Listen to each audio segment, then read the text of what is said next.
Hello, everybody. Welcome back to the GAU channel, Gamers Among Us. This is Calamity Code. I'm here with Trick Enigma and the Steel Grizzly. We're doing another showcase today where we're going to be looking at a game that was recently released and kind of give you an idea of how it's doing a little bit after release. Sort of like a review, but not quite a review.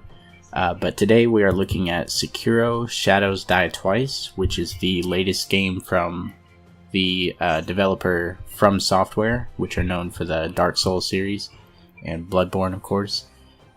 So today we're going to kind of be delving into it, give you kind of our thoughts on it, and again, how the feedback has been since it was released.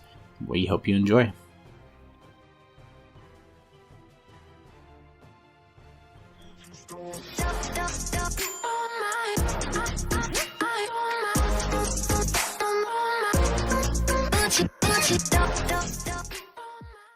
Okay, so getting into it,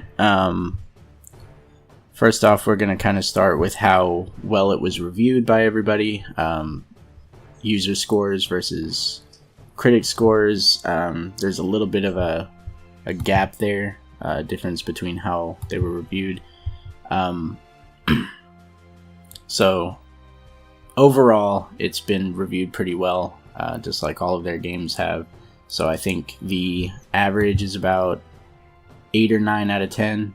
Yeah, so the Metascore on Metacritic is 90, so it's a 9 out of 10. Yeah, the IGN review that I read gave it a 9.5, and the Polygon review I read gave it like their distinction that it was one of the games that they recommend, so it's pretty high praise from Polygon. It's kind of funny though, like we keep talking about like these bigger companies are reviewing it, but then if you look at the user reviews, it's kind of lower. But we were actually before our little showcase, or looking at this past view of this game, we like looked at the reviews and we were trying to see why the users reviews were a lot lower, and a lot of it was because the game is hard. Right. And I mean, there's a lot of other things, like repetitive gameplay. It's like playing a cutscene, a really pretty cutscene the entire time, stuff like that. But the main majority of why people gave it really low scores is because it was actually a hard game. But there are reasons why it was hard. Right. And the problem, I think, with a lot of these reviews that I'm seeing from users is that they're reviewing it as a comparison to the Dark Souls games instead of reviewing it as its own entity, as its own game. So all of their complaints are, oh, they tried to do this from Dark Souls, but they took away this from Dark Souls. Or they tried to do this, which was from Dark Souls, but they didn't do it as well as Dark Souls. And it's just like, it's a different game entirely. You shouldn't be comparing them. You should be, reviewing it on how well it played on its own. And that's why I think some of the user scores are quite a bit lower than what the critics are reviewing it as. Yeah, I kind of feel the same on that. Yeah, I think that's actually the exact reason why they were, besides it being harder, they were saying it's harder because in Dark Souls you can do this, you can level up this stuff, you can do this in Dark Souls, whereas in Sekiro it's like it doesn't have those exact aspects, and so people are coming from Dark Souls or Bloodborne and they're more used to that kind of styling, and then they're like, wait, this is a different game. And it is a different game, and that's why the critics are like, wow, this is a different game, we really like it. They use this gameplay mechanic instead of doing this on like they did in Dark Souls, which it's hard to like branch out from a previous game that did so well. So I think that's why you see such negative reviews. Right. And a lot of people were expecting this to be basically Bloodborne 2.0 or Bloodborne as an assassin in Japan, but I think even FromSoftware kind of told people, like, this is not a Soulsborne game. Don't set those expectations, because that's not what you're going to be playing. Yeah, I think they actually did say that, like, before it came out, like, several months before it came out, they were like, this isn't Dark Souls, you're going to be doing different stuff. Instead of dodging and rolling, you're going to be doing, like, reflecting attacks and stuff like that. And, we work in customer service. As anyone out there, we never really listen. So right. And you're finding a lot of people that didn't listen are like, wait a minute, this isn't Dark Souls. Right. I guess that kind of leads into the second bulletin, which is the expectations. Yeah. Yeah. Yeah, I guess that really does. Yeah, that flowed pretty well. Yeah, so like we were saying, I mean, the expectation was that it was going to be a Dark Souls game, and it wasn't. I think a lot of people were pleasantly surprised. Like, for me, for example, I never really enjoyed the Dark Souls games. I never really enjoyed Bloodborne. I'm just not a fan of that playstyle. So I had no interest in this game naturally because, you know, even though they said it's not a Dark Souls game, it was the same people, and that's just what I expected from it. But seeing how different it is in actuality, and, you know, watching people play it and getting my hands on it for a little bit, it is definitely quite a bit different, and it seems a little bit more up my alley. So it didn't meet my expectations, but in a good way for me. Yeah, same here. Like, one of the reviews I read on Polygon summed it up pretty well. Like, this isn't, like we've been saying the whole time, it's not a Dark Souls game, it's not a Bloodborne game. It's beyond that. And because of that, it's a lot more story driven, and like your character's purpose in the game, like it's all mapped out and laid out for you, so you don't have to dive deep into lore and figure out what's going on. And that kind of makes it more of an enjoyable experience to watch, at least for me. Like, it was fun to play it, but I enjoyed watching it just as much as I did playing it. And there are a few games out there that grab my attention the way that Sekiro managed to on a viewer side. So it definitely went beyond my expectations. I didn't think I was going to want to play it at all, and now I can't wait to get my hands back on it. Right. Yeah, I definitely agree. I think you were talking, Trick, that you actually talked to or interacted with a streamer recently. Or we've actually had a lot of friends who stream this game, and the more I see them stream it, and, you know, it is challenging, but it looks like I expected a really awesome game, and that's what it looks like, you know, and it's beautiful. The graphics are incredibly awesome, you know, like it's just one of the guys I remember, he attacks you and he does this wind swipe, and it like does a wind like bash that like knocks all the like cornrows down, or not cornrows but grass down, and it's just like this beautiful mechanic, whereas like, you know, 5 years ago, like that would have been really hard to pull off. And I don't know, it's a good showing of the modernization of like graphics and games. So I think that alone is well worth it for this game.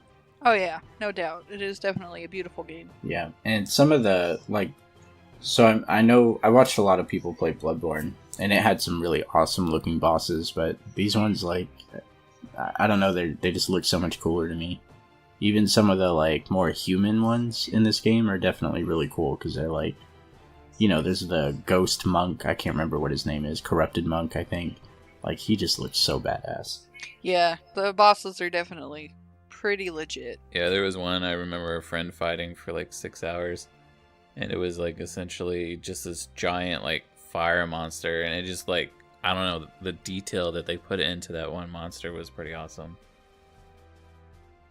Alright, well, so at this point we've kind of gone over how it was reviewed, how we think of it. I personally, if I had to give it a score out of 10, it'd probably be about an 8,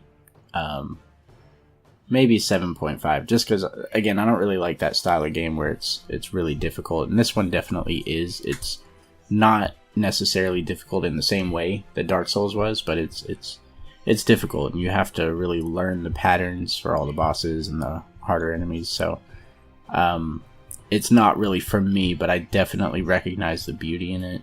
And again, I'm not going to try to compare it to Dark Souls for my review score, but that's just how I feel about it. I was going to say, I'd probably give it about an 8.5. Because like Calamity said, hard games are fun at first, but the farther you get into it, the less you want it to be super difficult. It just gets to the point where it's redundant. But even with that, Sekiro manages to keep my attention and keep me wanting to defeat that boss. That way I can move on to the next boss that'll be even more difficult. So I'll go ahead and give it a solid 8.5 here.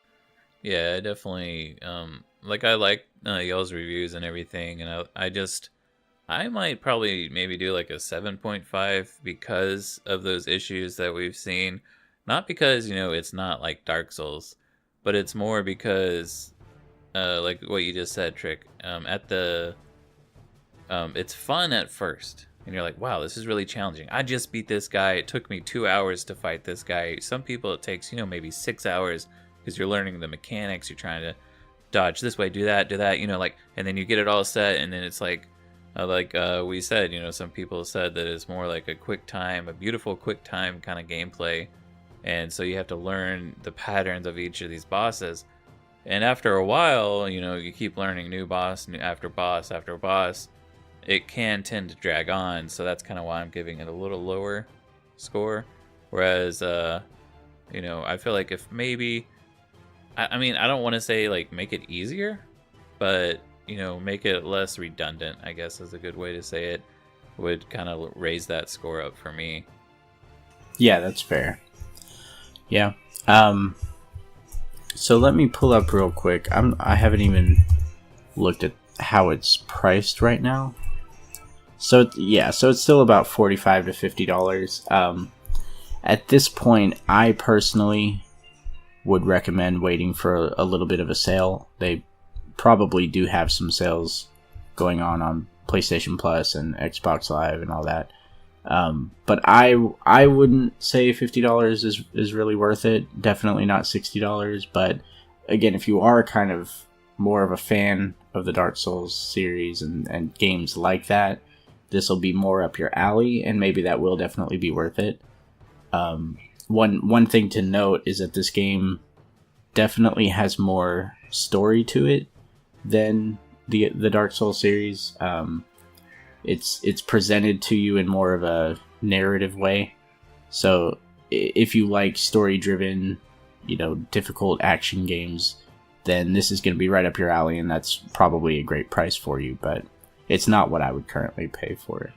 Yeah, I think at that price, for me, like I said, just due to the difficulty, I would definitely wait a little longer till maybe you see it on sale on, one of your discounted prices. But if you're really like into Bloodborne, you're into Dark Souls, you're into all those games, definitely get this game. It's worth it. Everyone that I've known that's played it, they just, I don't know. It's an adventure, I guess is the best way to say it. So it's definitely worth it. Yeah, I would agree with if you're a PC player with this, or even console players with the summer sales that are going to be coming up soon. I'm sure it'll be discounted. So unless you've been like biting at the bit and just wanted one more person to tell you to go ahead and play it, I would honestly recommend just waiting until that price dropped just a little bit. You don't have to wait till the 50% off mark or anything like that, but even just a 15 to 20% cut would make the game well worth it, in my opinion. Yeah, I can agree with that. Same here. That was a good evaluation.